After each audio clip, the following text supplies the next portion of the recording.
जैसा कि आप सभी लोगों को पता है, अभी हाल ही में नोबेल प्राइज विजेताओं की सूची जारी की गई है और ये हमारे लिए काफी ज्यादा इम्पोर्टेंट है। अगर आप एग्जाम के पैटर्न को देखें, तो नोबेल प्राइज से संबंधित किसी न किसी एग्जाम में किसी न किसी तरह का प्रश्न पूछा गया है और इसकी पूरी संभावना है कि आने वाले एग्जाम में भी इससे संबंधित प्रश्न पूछे जा सकते हैं। डिकोड एग्जाम में आपका स्वागत है। मैं हूं सुप्रिया और आज की क्लास में हम बात करेंगे दुनिया के सबसे प्रतिष्ठित पुरस्कारों में से एक नोबेल पुरस्कार के बारे में। आज की क्लास में हम देखेंगे कि किस तरीके से नोबेल पुरस्कार की स्थापना किया गया, विश्व के महान वैज्ञानिक अल्फ्रेड नोबेल के द्वारा किस वर्ष नोबेल पुरस्कार की स्थापना की गई, ये पुरस्कार किन किन क्षेत्रों में दिया जाता है, किन किन कारणों से दिया जाता है और साथ ही साथ इससे संबंधित कुछ अन्य भी महत्वपूर्ण तथ्य और साथ ही हम देखेंगे नोबेल प्राइज विनर्स की जो सूची 2022 में जारी किया गया उनको भी हम देखेंगे कि वो कौन कौन से वैज्ञानिक थे जिन्हें इस वर्ष 2022 का नोबेल पुरस्कार दिया गया है, उनकी लिस्ट को, और आगे सबसे इंपॉर्टेंट उन भारतीयों को भी देखेंगे जिनको नोबेल प्राइज से सम्मानित किया गया है। तो चलिए जल्दी से जल्दी सेशन से जुड़ जाइए और ज्यादा से ज्यादा लोगों को शेयर करिए जिससे ज्यादा से ज्यादा लोगों को इस सेशन का बेनिफिट मिल सके। और हाँ, ऐसे ही लगातार इंफॉर्मेटिव वीडियो के लिए चैनल को सब्सक्राइब करना और बेल आइकन को प्रेस करना ना भूलें। तो आइए चलिए स्टार्ट करते हैं आज की क्लास को और सबसे पहले हम बात करेंगे नोबेल प्राइज के बारे में, नोबेल प्राइज से जुड़े हुए कुछ महत्वपूर्ण तथ्यों के बारे में। जैसा कि आप यहाँ पे देख रहे हैं, एक वैज्ञानिक का नाम लिखा हुआ है जिसका नाम है अल्फ्रेड नोबेल। ठीक है, अल्फ्रेड नोबेल की दोस्तों बात किया जाए तो अल्फ्रेड नोबेल ये स्वीडन के वैज्ञानिक थे। ठीक है, अल्फ्रेड नोबेल का जो जन्म हुआ था वो स्वीडन में हुआ था। किस वर्ष हुआ था? 1833 में हुआ था। अपने अंतिम दिनों में या फिर अपने मृत्यु के कुछ महीनों पहले या फिर कह सकते हैं इनकी जो मृत्यु हुई थी वो 1896 में हुई थी और 1895 में इन्होंने अपना वसीयतनामा लिखा क्योंकि इन्होंने शादी नहीं की थी और इन्होंने अपना वसीयतनामा लिखा और उस वसीयतनामा में इन्होंने ये लिखा कि इन्होंने अपने जीवन में जितनी भी संपत्ति का अर्जन किया है उस पूरी संपत्ति का बहुत बड़ा भाग ये उन लोगों को पुरस्कार स्वरूप देना चाहते हैं जो जिन्होंने मानव कल्याण के लिए अपना जीवन लगाया है या फिर जिन्होंने मानव कल्याण के लिए नई नई खोजें किया है, नए कार्य किए हैं। इसके लिए इन्होंने 5 श्रेणियां निर्धारित की जिसमें से पहला था फिजिक्स था, दूसरा केमिस्ट्री था, तीसरा देखा जाए तो आपका मेडिसिन के क्षेत्र में और फिर चौथा देखा जाए तो शांति यानी कि पीस के क्षेत्र में और पांचवा चूंकि अगर बात करें अल्फ्रेड नोबेल की तो उनको साहित्य का बड़ा ही इनको साहित्य के क्षेत्र में काफी ज्यादा इनका रुझान था, काफी ज्यादा लगाव रखते थे, कविताओं में काफी ज्यादा इनका लगाव था। तो इन्होंने स्पेशली एक पांचवा क्षेत्र में डिसाइड किया जो कि किससे संबंधित था दोस्तों, वो था साहित्य का नोबेल। तो 5 श्रेणियों में इन्होंने पुरस्कार देने की घोषणा किया गया जिसका नाम रखा गया नोबेल पुरस्कार, इन्हीं के नाम पे, अल्फ्रेड नोबेल के ही नाम पे। ठीक है, अल्फ्रेड नोबेल की अगर हम बात करें इनके योगदान की तो इन्होंने बहुत सारी जो है खोजें की है। कहा जाता है लगभग इन्होंने 355 खोजें की है जिसमें से 355 प्लस इनको लगभग उस पर पेटेंट भी है। लेकिन इनके सबसे महत्वपूर्ण जो खोज थी उन्होंने जो कि आप 1867 में डायनामाइट की खोज किया। तो डायनामाइट की खोज करने का श्रेय अल्फ्रेड नोबेल को जाता है। इस खोज ने माइनिंग की दुनिया में यानी कि खनन के क्षेत्र में एक क्रांतिकारी परिवर्तन लाया। अगर हम बात करते हैं ये पुरस्कार किसके द्वारा दिया जाता है, चूंकि 1896 में इनकी मृत्यु हो गई थी 10 ऑफ दिसंबर, ध्यान रखिएगा ये डेट, ध्यान रखिएगा 10 ऑफ दिसंबर 1896 में इनकी मृत्यु हो गई थी और इनकी मृत्यु के बाद एक फाउंडेशन था जिसका नाम है नोबेल फाउंडेशन। नोबेल फाउंडेशन ने 1901 में, ठीक है, इस सर्वोच्च विश्व के सर्वोच्च पुरस्कार की शुरुआत किया। ये वर्ष ध्यान रखिएगा 1901। ठीक है, 1901 में इस पुरस्कार की शुरुआत की गई थी जिसकी घोषणा कब किया गया था? 1896 में किया गया था। जैसा कि हमने आपको बताया प्रारंभ में यानी कि इनिशियली फेज में इस पुरस्कार को 5 क्षेत्रों में दिया जाता था। कौन सा वो क्षेत्र था दोस्तों? तो ये था शांति का क्षेत्र था, साहित्य यानी कि पीस, लिटरेचर, भौतिकी यानी कि फिजिक्स का क्षेत्र था, रसायन यानी कि केमिस्ट्री और फिर चिकित्सा विज्ञान, चिकित्सा यानी कि कौन सा? मेडिसिन के क्षेत्र में, मेडिकल के क्षेत्र में। और फिर हम बात करते हैं अंतिम में अर्थशास्त्र। अर्थशास्त्र की शुरुआत दोस्तों किया गया था 1969 में। 1969 में किया गया था किसके द्वारा? स्वीडन का एक सेंट्रल बैंक है, क्योंकि स्वीडन के ही थे ये, स्वीडन के नागरिक थे, तो स्वीडन के सेंट्रल बैंक ने अल्फ्रेड नोबेल की स्मृति में, ठीक है, 1969 में इस अर्थशास्त्र में नोबेल पुरस्कार के प्रारंभ किया। और ये स्वीडिश का जो सेंट्रल बैंक था उसका नाम था स्वेरिक्स रिस्क बैंक, ठीक है। स्वेरिक्स रिस्क बैंक के द्वारा अर्थशास्त्र के क्षेत्र में नोबेल पुरस्कार दिए जाने की शुरुआत की, और ये कब किया गया था, तो 1969 में किया गया था। तो इस प्रकार से देखा जाए ये जो पूरा पुरस्कार है जो कि 6 श्रेणियों में दिया जाता है, इसमें देखा जाए 5 जो है पुरस्कार दिया जाता है वो स्वीडन से दिया जाता है, स्वीडन के राजा देते हैं, और जो शांति का नोबेल पुरस्कार दिया जाता है वो नॉर्वे की राजधानी ओस्लो में दिया जाता है, शांति का नोबेल पुरस्कार, ध्यान रखिएगा। बाकी 5 पुरस्कार वो स्वीडन में दिया जाता है। इस पुरस्कार में देखा जाए जो पुरस्कृत राशि होती है वो 10 लाख डॉलर की होती है, 10 लाख डॉलर की। और ये जो राशि दी जाती है, जो अल्फ्रेड नोबेल ने अपने पूरे जीवन काल में जो राशि अर्जित की थी, उस राशि पे जो ब्याज मिलता है उसी ब्याज को ये पुरस्कार स्वरूप दिया जाता है, जो भी इसके विजेता रहते हैं, नोबेल प्राइज के विजेता। अब हम बात करेंगे दोस्तों जो इस वर्ष जो विजेता रहे हैं नोबेल प्राइज के, जिन वैज्ञानिकों को, जिन मानवाधिकार के कार्यकर्ताओं को, या जिन संगठनों को यह पुरस्कार वर्ष 2022 में दिया गया है, हम उनकी बात करेंगे, एक एक करके हम देखेंगे, ठीक है। तो शांति का नोबेल पुरस्कार यानी कि नोबेल पीस प्राइज जो इस बार दिया गया है वो देखिए 3 लोगों को दिया गया है, जिसमें से एक व्यक्ति विशेष को दिया गया है, और जो 2 पुरस्कार दिए गए हैं वो संगठन को दिए गए हैं। तो इस तरीके से 2 संगठन और एक व्यक्ति को दिया गया है, जिसमें से कौन है ये, तो बच्चा ये बेलारूस के मानवाधिकार कार्यकर्ता है, जिनका नाम है एलेस विलावस्की, ठीक है। विलावस्की जो है, इनको, ये बेलारूस के मानवाधिकार कार्यकर्ता है, और इन्होंने अपने जीवन में जो लोकतंत्र की स्थापना के लिए और शांति के विकास को बढ़ावा देने के लिए जो कार्य किया है, उस कार्य के लिए इनको वर्ष 2022 का शांति का नोबेल पुरस्कार दिया गया। और अगर हम 2 अन्य संगठनों की बात करें तो उसमें से देखा जाए, एक आपका रूसी मानवाधिकार संगठन है जिसका नाम है मेमोरियल, ठीक है। मेमोरियल जो है ये रशिया का मानवाधिकार संगठन है, जिसे वर्ष 2022 का नोबेल पुरस्कार मिला है। और इसमें कम्युनिस्ट जब शासन था उस दौरान जितने लोगों को उत्पीड़न किया गया, जो उत्पीड़न के शिकार थे, उनका समर्थन करने के लिए जो इसने कार्य किया इस मेमोरियल संगठन ने, उसके लिए इसको शांति का नोबेल पुरस्कार मिला। उसी तरीके से यूक्रेन जो कि युद्धग्रस्त, इस समय देखा जाए रशिया और यूक्रेन का वार चल रहा है, और इस युद्ध के दौरान वहां का जो एक मानवाधिकार संगठन है जिसका नाम हमें सामने देखने को मिल रहा है सेंटर फॉर सिविल लिबर्टीज, जो कि यूक्रेन का है, लिबर्टीज, उसने जो युद्धग्रस्त क्षेत्र में यूक्रेन में जो मानवाधिकार की रक्षा करने के लिए जो कार्य किया है, उसके लिए इसको नोबेल का शांति पुरस्कार वर्ष 2022 का दिया गया है। तो इस तरीके से हम देख रहे हैं कि एक व्यक्ति यानी कि एलेस बेलावस्की को और मेमोरियल और सेंटर फॉर सिविल लिबर्टी संगठन को शांति का नोबेल पुरस्कार दिया गया। इसी तरीके से बात किया जाए तो अगला जो है हमारा रसायन विज्ञान का, यानी कि नोबेल प्राइज इन केमिस्ट्री वर्ष 2022 का देखिए किसे दिया गया।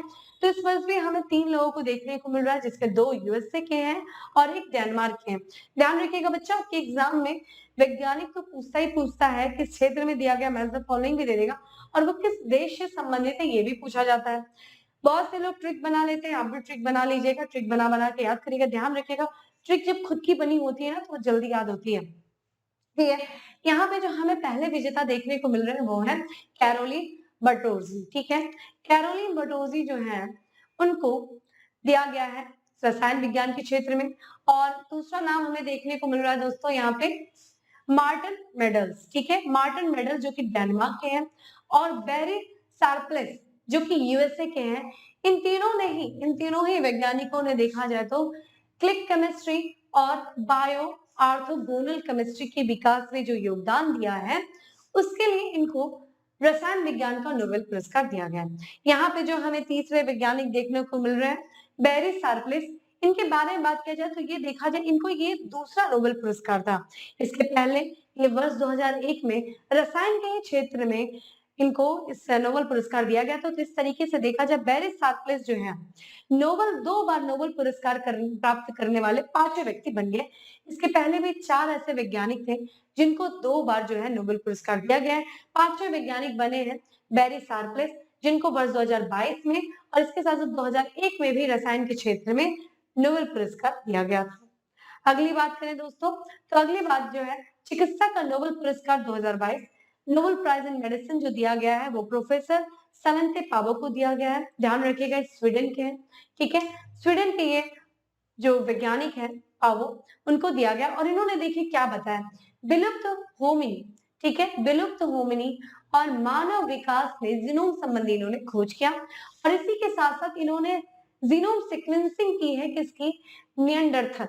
तो नियंडरथल जो मानव है उनके जीनोम सीक्वेंसिंग की है और साथ ही साथ विलुप्त होमिनी और मानव विकास से जीनोम संबंधी खोज किया। एक तरीके से कहा जा सकता है तो स्वयंतो पावो ने हमारी एक समझ विकसित की है किसके प्रति, कि किस तरीके से जो हमारे पूर्वज थे, जो पूर्वज जो विलुप्त पूर्वज रहे हैं, विलुप्त पूर्वजों से किस तरीके से आधुनिक मानव का विकास हुआ, उस पे हमारी समझ को विकसित करने का कार्य किन्होंने किया है, प्रोफेसर सवंते पावो ने किया है, जिस कारण से इन्हें वर्ष 2022 का चिकित्सा का नोबेल प्राइज मिला है। ठीक है, अब बात करेंगे भौतिकी का नोबेल पुरस्कार 2022 यानी कि नोबेल प्राइज इन फिजिक्स जिसे मिला है उसके बारे में बात करेंगे। इस वर्ष भी देखा जाए तो 3 लोगों को जो है फिजिक्स के क्षेत्र में नोबेल प्राइज मिला है और यहाँ पे जो सबसे पहला नाम हमें देखने को मिल रहा है वो है एलन एस्पेक्ट। ठीक है, एलन एस्पेक्ट जो कि फ्रांस के हैं और दूसरे वैज्ञानिक जो है वो है जॉन ए क्लासर है और तीसरे वैज्ञानिक जो है एंटोन जिलिंगर है, ठीक है, जो कि ऑस्ट्रिया से हैं। इन 3 वैज्ञानिकों को इस वर्ष नोबेल प्राइज मिला है फिजिक्स का। इन तीनों वैज्ञानिकों की बात करें तो इन्होंने क्वांटम यांत्रिकी में प्रयोग किया। क्वांटम यांत्रिकी यानी कि देखा जाए कि क्वांटम मैकेनिक्स, और ये क्या होता है क्वांटम मैकेनिक्स दोस्तों बात करें तो ये साइंस का एक ऐसा क्षेत्र होता है, साइंस का एक क्षेत्र है जिसमें हम किसी भी वस्तु की फिजिकल प्रॉपर्टीज को एटॉमिक लेवल पे जाकर के क्या करते हैं, अध्ययन करते हैं, स्टडी करते हैं, वही क्या है क्वांटम यांत्रिकी है। और इसी में इन्होंने प्रयोग किया इन तीनों वैज्ञानिकों ने और इसके साथ साथ इन्होंने कुछ ऐसे नए एप्लीकेशनों को आधार तैयार किया जो कि कंप्यूटिंग और क्रिप्टोग्राफी में क्या ला सके, तेजी ला सके, ऐसे एप्लीकेशन का आधार इन वैज्ञानिकों ने तैयार किया और इसी के योगदान के लिए इन्हें वर्ष 2022 का फिजिक्स का नोबेल मिला है। अगली बात करें तो अर्थशास्त्र का नोबेल पुरस्कार किसे दिया गया वर्ष 2022 का। इस वर्ष भी जो है 3 लोग इस पुरस्कार को साझा कर रहे हैं, जिसमें यूएसए के देखा जाए तो बेन बर्नार्के हैं, ठीक है, बेन बर्नार्के हैं और वहीं देखा जाए यूएसए, ये तीनों ही वैज्ञानिक यूएसए के हैं। दूसरे देखा जाए तो डगलस डायमंड है और तीसरे फिलिप डाइविगो है, फिलिप डाइविगो। तो ये 3 वैज्ञानिक है यूएसए के जिनको अर्थशास्त्र का नोबेल वर्ष 2022 का दिया गया है और इन तीनों ही अर्थशास्त्रियों ने देखा जाए तो किस क्षेत्र में योगदान दिया, तो बैंकों और वित्तीय संकट पर इन तीनों वैज्ञानिकों ने ये खोज किया, शोध किया, जिसके लिए इनको वर्ष 2022 का अर्थशास्त्र का नोबेल दिया गया। और जैसा कि हमने आपको बताया कि प्रारंभ में जो नोबेल पुरस्कार दिया जाता था वो 5 श्रेणियों में दिया जाता था, लेकिन 1968 कहीं-कहीं पे दोस्तों 1969 में जो है इसके द्वारा की गई थी इस पुरस्कार की स्थापना, लेकिन पहला जो पुरस्कार दिया गया था 1969 में और यहाँ पे देखा जाए किसके द्वारा इसकी स्थापना की गई थी, तो स्वीडन का सेंट्रल बैंक है जिसका नाम है स्वेरिक बैंक, ठीक है, ध्यान रखिएगा। अल्फ्रेड नोबेल की स्मृति में स्वीडन के सेंट्रल बैंक स्वेरिस बैंक ने अर्थशास्त्र के नोबेल पुरस्कार की स्थापना की। चलिए अब हम बात करने जा रहे हैं उन भारतीयों की जिन्हें नोबेल पुरस्कार से सम्मानित किया गया था। तो जैसा कि आप देख रहे हैं आपके सामने नोबेल पुरस्कार जीतने वाले भारतीयों की सूची खुली हुई है, जिसमें हमें सबसे पहला नाम देखने को मिल रहा है, वो देखने को मिल रहा है रविन्द्रनाथ टैगोर। ठीक है, रविन्द्रनाथ टैगोर पहले ऐसे भारतीय थे और एशिया के भी पहले ऐसे व्यक्ति थे जिन्हें वर्ष 2013 में साहित्य का नोबेल पुरस्कार दिया गया। ठीक है, कौन सा दिया गया, साहित्य का नोबेल पुरस्कार। इनकी एक रचना थी जिसका नाम था गीतांजलि, गीतांजलि के लिए इनको साहित्य का नोबेल पुरस्कार दिया गया था। और ध्यान रखिएगा रविन्द्रनाथ टैगोर ने ही भारतीय राष्ट्र गान यानी कि जनगण मनगण की इन्होंने रचना किया था और इसी के साथ साथ जो भारत का पड़ोसी देश बांग्लादेश है, बांग्लादेश के भी स्वतंत्रता गीत यानी कि अमार सोनार बांग्ला जो कि वहां का राष्ट्रीय गान है, उसकी भी रचना रविन्द्रनाथ टैगोर ने किया था। रविन्द्रनाथ टैगोर को नाइटहुड की भी उपाधि मिली थी, जिसको इन्होंने 1919 में जलियांवाला बाग हत्याकांड के बाद क्या किया था, त्याग दिया था। वहीं हम बात करते हैं दोस्तों, जो दूसरे विजेता थे नोबेल पुरस्कार के जो भारतीय थे वो थे डॉक्टर चंद्रशेखर वेंकट रमन, जिन्हें हम सीवी रमन के भी नाम से जानते हैं। और ये फिजिक्स में जो है पुरस्कार प्राप्त करने वाले पहले भारतीय थे और दूसरे भारतीय थे जिनको नोबेल पुरस्कार मिला, जो कि वर्ष 1930 में मिला। तीसरे जो थे वैज्ञानिक थे वो हरगोविंद खुराना थे और इनको फिजिक्स यानी कि माफ करिएगा चिकित्सा विज्ञान के क्षेत्र में 1968 में इस पुरस्कार से सम्मानित किया गया। वहीं पे भारत की पहली महिला जो कि नोबेल पुरस्कार से सम्मानित की गई थी वो थी मदर टेरेसा, जिनको शांति के क्षेत्र में 1979 में इस पुरस्कार से सम्मानित किया गया था। वही अगर हम पांचवी बात करें कि पांचवें नंबर पे कौन थे, तो सुब्रमण्यम चंद्रशेखर, जिनको भौतिकी के क्षेत्र में 1983 में नोबेल पुरस्कार से सम्मानित किया गया। और एशिया के पहले अर्थशास्त्री जिनको अर्थशास्त्र 1998 में नोबेल पुरस्कार से सम्मानित किया गया था वो थे अमर्त्य सेन। तो अमर्त्य सेन जो कि भारत के पहले अर्थशास्त्री और एशिया के भी पहले ऐसे अर्थशास्त्री थे जिनको अर्थशास्त्र का नोबेल पुरस्कार दिया गया था, अमर्त्य सेन थे। उसके बाद देखा जाए तो वेंकट रमन राधाकृष्णन, जो कि रसायन विज्ञान के क्षेत्र में इनको वर्ष 2009 में नोबेल पुरस्कार से सम्मानित किया गया। वहीं पे देखा जाए बचपन बचाओ आंदोलन जैसी संस्थाओं को चला करके जो बच्चों के जीवन में उजाला लाने का कार्य किया, कैलाश सत्यार्थी को वर्ष 2014 का साझा पुरस्कार दिया गया शांति का। किसके साथ दिया गया था दोस्तों? ये दिया गया था पाकिस्तान की मानवाधिकार कार्यकर्ता मलाला यूसुफजई के साथ। वर्ष 2014 में जो शांति का नोबेल पुरस्कार मिला था बच्चों, वो दो लोगों को मिला था, एक पाकिस्तान की कार्यकर्ता मलाला यूसुफजई और भारत के जो बच्चों के जीवन में प्रकाश लाने के लिए जो कार्य करते हैं, जिन्होंने एक अपना आंदोलन चलाया था बाल बचपन बचाओ आंदोलन, कैलाश सत्यार्थी, इन दोनों लोग को साझा रूप से दिया गया था। वहीं पे अंतिम रूप से वर्ष 2019 का जो पुरस्कार मिला है दोस्तों, वो मिला है अभिजीत बनर्जी, जो कि अर्थशास्त्री हैं, वर्ष 2019 में। तो ये हमें कुछ पता देखने को मिल रहा है जो नोबेल पुरस्कार विजेता रहे भारतीय, उनसे संबंधित चीजें। वहीं पे अगर हम बात करें जो भारतीय थे जो नोबेल पुरस्कार प्राप्त किए थे, उनसे संबंधित कुछ महत्वपूर्ण तथ्य जहां से संभावना है हमारे एग्जाम में प्रश्नों को पूछे जाने की। तो सबसे पहले हम बात करते हैं रविन्द्रनाथ टैगोर की। रविन्द्रनाथ टैगोर जिनको साहित्य जो भारत के साथ साथ एशिया के भी पहले ऐसे व्यक्ति थे जिनको नोबेल पुरस्कार दिया गया। किस क्षेत्र में बच्चा दिया गया था? साहित्य के क्षेत्र में दिया गया था, ध्यान रखिएगा। और इनकी रचना है गीतांजलि, उसके लिए इनको ये पुरस्कार दिया गया था। बात करते हैं सीवी रमन की।